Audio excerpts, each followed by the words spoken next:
ನಮಸ್ತೆ ಗೆಳೆಯರೆ.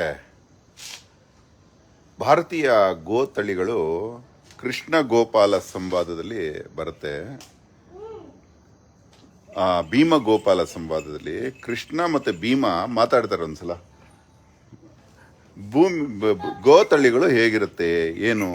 ಭೀಮ ವನವಾಸ ಎಲ್ಲ ತಾನು ಕಂಡ ಭಾರತದ ವಿವಿಧ ಹಸುಗಳ ಬಗ್ಗೆ ಹೇಳ್ತಾನೆ. ಬನ್ನಿ ನಿಮ್ಗೆ ತೋರಿಸ್ತೀನಿ, ಎಷ್ಟು ಅದ್ಭುತವಾಗಿದೆ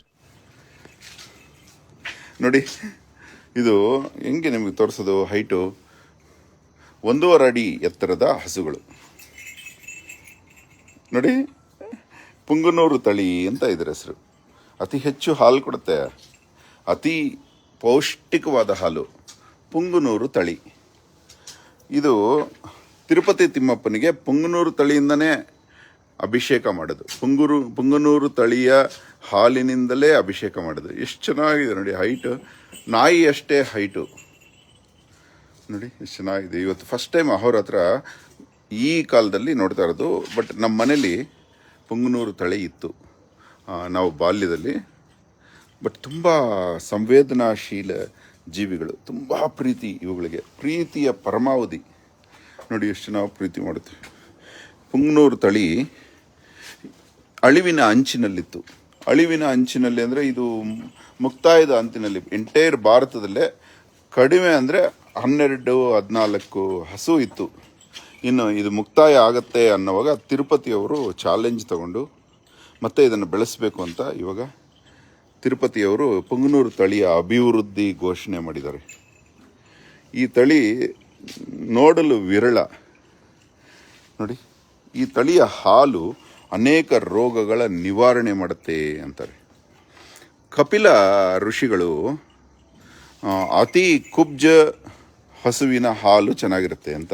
ಇದು ಯಾಕೆ ತಿರುಪತಿಯ ಪುಂಗನೂರು ತಳಿ ಹೈಟ್ ಕಡಿಮೆ ಅಂದರೆ, ಅಲ್ಲಿ ಬೆಟ್ಟಗಳ ಸಾಲು ಕಾಳಹಸ್ತಿಯಿಂದ ಹಿಡಿದು ಕೋಡಪ್ಪಕೊಂಡದವರೆಗೂ 360 ಕಿಲೋಮೀಟರ್ ಒಂದೇ ಬೆಟ್ಟದ ಸಾಲು ನೋಡಿ. ಇದು ಪ್ರೀತಿ ಹೆಂಗೆ ಬರುತ್ತೆ ನೋಡಿ. ನೋಡಿ ಹೈಟ್ ಎಷ್ಟು ಚೆನ್ನಾಗಿದೆ. ನಾಯಿ ಅಷ್ಟೇ ಎತ್ತರ. ಬೆಟ್ಟ ಹತ್ತೋದಕ್ಕೆ ಹೈಟ್ ಕಡಿಮೆ ಆಗಬೇಕು. ಅದೇ ನಮ್ಮ ಸಹ್ಯಾದ್ರಿಲಿ ಗಿಡ್ಡ ಅಂತ ಬರುತ್ತೆ. ಸಹ್ಯಾದ್ರಿಯ ಹಸುಗಳು ಗಿಡ್ಡ ಅಂತ ಬರುತ್ತೆ. ನಮ್ಮ ಸದರ್ನ್ ಮೌಂಟೇನ್ ತಿರುಪತಿ ಬೆಟ್ಟದ ತಳಿ ಪುಂಗನೂರು ತಳಿ ಅಂತಾರೆ. ಬಟ್ ಇದು ದಷ್ಟಪುಷ್ಟವಾಗಿ ತುಂಬ ಚೆನ್ನಾಗಿರುತ್ತೆ ನೋಡೋಕ್ಕೆ. ಇವತ್ತು ಅಹೋರಾತ್ರನ ಅದೃಷ್ಟದ ದಿನ ಪುಂಗನೂರು ತಳಿ ಜೊತೆ ಕಾಲ ಕಳೆಯೋದು. ಬಟ್ ಇದರ ಸ್ಪರ್ಶನೇ ಚೆನ್ನಾಗಿರುತ್ತೆ. ಇದ್ರ ಬಗ್ಗೆ ಒಂದು ಆರ್ಟಿಕಲ್ ಬರೆದಿದ್ದೆ ನಾನು ಫೇಸ್ಬುಕ್ಕಲ್ಲಿ. ಇದು ಈ ತಳಿನ ಹಗಲೆಲ್ಲ ಕೃಷ್ಣ ಮಥುರೆಯಲ್ಲಿ ಈ ತಳಿನ ಕೂಡ ಗೋಪಾಲನೆಯಲ್ಲಿ ಇಟ್ಕೊಂಡಿದ್ದ ಅಂತ. ಭೀಮ ಯಾವ್ಯಾವ ತಳಿ ಎಲ್ಲೆಲ್ಲಿ ಸಿಗುತ್ತೆ ಭಾರತದಲ್ಲಿ ಅಂತ ಹೇಳ್ತಾನೆ. ಆಂಧ್ರ ಪ್ರದೇಶದಲ್ಲಿ ಪುಂಗನೂರು, ಒಂಗೋಲು. ಆದರೆ ಕರ್ನಾಟಕದಲ್ಲೇ ಭಾರತದಲ್ಲಿ ಅತಿ ಹೆಚ್ಚು ತಳಿಗಳಿರೋದು ಹಳ್ಳಿಕಾರು, ಅಮೃತ ಮಹಲು, ಕಂಗಾಯಮ್ಮ. ಇದು ತಮಿಳುನಾಡಿನಲ್ಲಿ ಕೆಲವು ತಳಿಗಳಿದೆ. ಅದು ಬಾರ್ಡರ್ ಅವಾಗಿರಲಿಲ್ಲ, ಭಾಷಾವಾರು ಪ್ರಾಂತ್ಯ ರಚನೆ ಆಗಿರಲಿಲ್ಲ. ಹಾಗಾಗಿ ಇದು ಕರ್ನಾಟಕದ ತಳಿನೂ ಹೌದು. ಆ್ಯಕ್ಚುಲಿ ಸಾಹಿವಾಲ್ ಅಂತ ಒಂದೇ ತಳಿ ಬರುತ್ತೆ ಎಂಟೈರ್ ಬೆಂಗಾಲ್ಗೆ. ರಾಜಸ್ಥಾನಲ್ಲಿ 2 ತಳಿ ಬರುತ್ತೆ. ಪಾಕಿಸ್ತಾನ ಮತ್ತು ರಾಜಸ್ಥಾನಲ್ಲಿ ಸಿಂಧಿ ಮತ್ತು ಸಾಹಿವಾಲ್, ಸಿಂಧಿ ಮತ್ತು ಇನ್ನೊಂದು ತಳಿ ಬರುತ್ತೆ. ಗುಜರಾತಲ್ಲಿ ಸ್ವಲ್ಪ ಹೆಚ್ಚು ತಳಿಗಳು ಬರುತ್ತೆ. ನಾಗೋರು ಏನು ತುಂಬ ಹುಲಿ ಜೊತೆನೇ ಹೋರಾಡೋಂಥ ತಳಿ. ಅಮೃತ ಮಹಲು ಕೊಡಗುಲಿ ಹುಲಿ ಜೊತೆ ಹೋರಾಡಿರೋ ಘಟನೆಗಳಿದೆ. ಗೀರ್ ಕೂಡ ಸಿಂಹದ ಜೊತೆ ಹೋರಾಡತ್ತಂತೆ. ಸಿಂಹ ಗೀರ್ ತಳಿಯನ್ನು ನೋಡಿದ್ರೆ ಭಯ ಬೀಳುತ್ತೆ. ಗುಜರಾತಿನ ಗೀರ್ ಕಾಂಕ್ರೇಜ್ ತಳಿ ಇವಾಗ ವಿಶ್ವದಲ್ಲೇ ಹೆಚ್ಚು ಒಳ್ಳೆ ಹಾಲು ಎನಿಸ್ಕೊಂಡಿದೆ. ಕಾಂಕ್ರೇಜ್ ತಳಿಯ ಹಾಲು ಇವತ್ತು ತುಪ್ಪನೇ 6,000 ಇದ್ದಿದ್ದು ಇವಾಗ 8,000 ಆಗೋಗಿದೆ. ಪುಂಗನೂರು ತಳಿಯ ತುಪ್ಪ ಸಿಗೋದೇ ಇಲ್ಲ ಬಿಡಿ. ಅದಕ್ಕೆ ಇನ್ನು ಲಕ್ಷಗಟ್ಟಲೆ ಬೆಲೆ ಕಟ್ಟಬೇಕಾಗುತ್ತೆ. ಇವತ್ತು ನೋಡಿಕೊಳ್ಳಿ ನೀವು ಮನ್ಸಾರೆ ಪುಂಗನೂರು ತಳಿ ನೋಡಿ, ಎಷ್ಟು ಚೆನ್ನಾಗಿ ಅರೇಂಜ್ ಮಾಡಿದ್ದಾರೆ.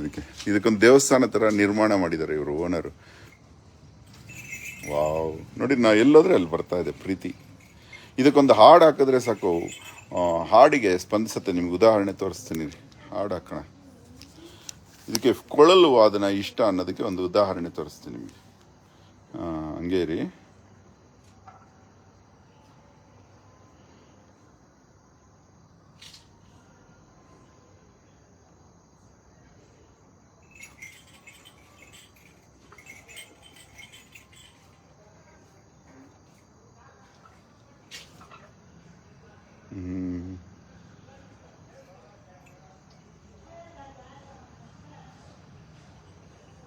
ನೋಡಿ ನೋಡಿ, ಹಿಂಗೆ ಹತ್ರ ಬರುತ್ತೆ ನೋಡಿ, ಸೈಲೆಂಟ್ ಆಗ್ಬಿಡುತ್ತೆ ನೋಡಿ.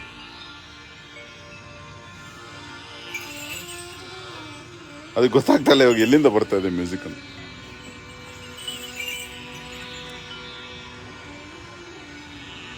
ನೋಡಿ, ಸೈಲೆಂಟ್ ಆಗೋಯ್ತು.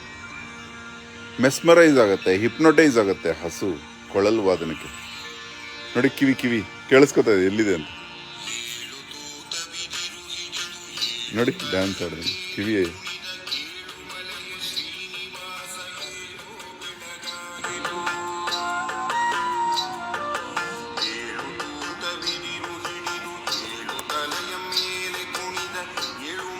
ಶ್ರೀನಿವಾಸ ಏಳೋ ಬೆಳಗಾಯಿತು.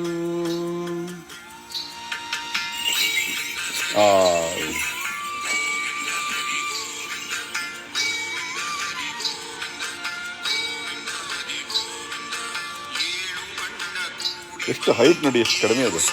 ನಿಮಗೆ ಕಂಪೇರ್ ಮಾಡಿದ್ರೆ ಹೆಂಗೆ? ಓಯ್, ಅಟ್ಯಾಕ್ ಮಾಡಿ ನೋಡಿ. ನನ್ನ ಹೈಟ್ಗೆ ಕಂಪೇರ್ ಮಾಡಿ ನೋಡಿ, ನನ್ನ ಹೈಟಿಗೆ ಕಂಪೇರ್ ಮಾಡಿ ಗೊತ್ತಾಗುತ್ತೆ. ನನ್ನ ಮೊಣಕಾಲು ಉದ್ದ ಇದೆ, ಇದು 1.5 ಅಡಿ. ಹಸು ಮೊಣಕಾಲು ಉದ್ದ ಇದೆ ನೋಡಿ.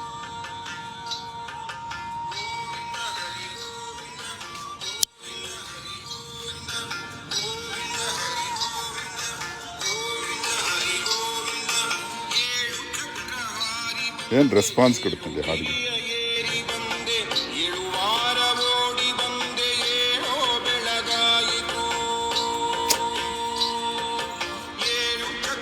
ಹಾರಿ ಬಂದೆ ಹೇಳು, ಹಾಡಿ ಬಂದೆ ಹೇಳು.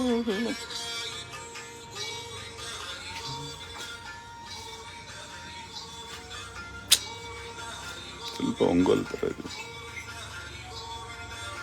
ವಿಶ್ವದ ಅತಿ ಸುಂದರ ಹಸು ಅಂದರೆ ಒಂಗೋಲ್ ಗಿತ್ತಿ ಅಂತಾರೆ. ಅಮೇರಿಕನ್ಸ್ ಹುಚ್ಚು, ಅವ್ರಿಗೆ ಒಂಗೋಲ್ ತರಿಸ್ಕೋತಾರೆ. ಅಲ್ಲಲ್ಲ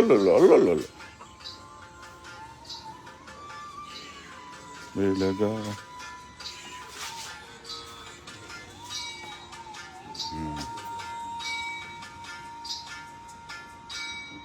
ಓಕೆ, ಪುಂಗನೂರು ಹಸುವಿನೊಂದಿಗೆ ಧನ್ಯವಾದ. ಅಹೋರಾತ್ರ.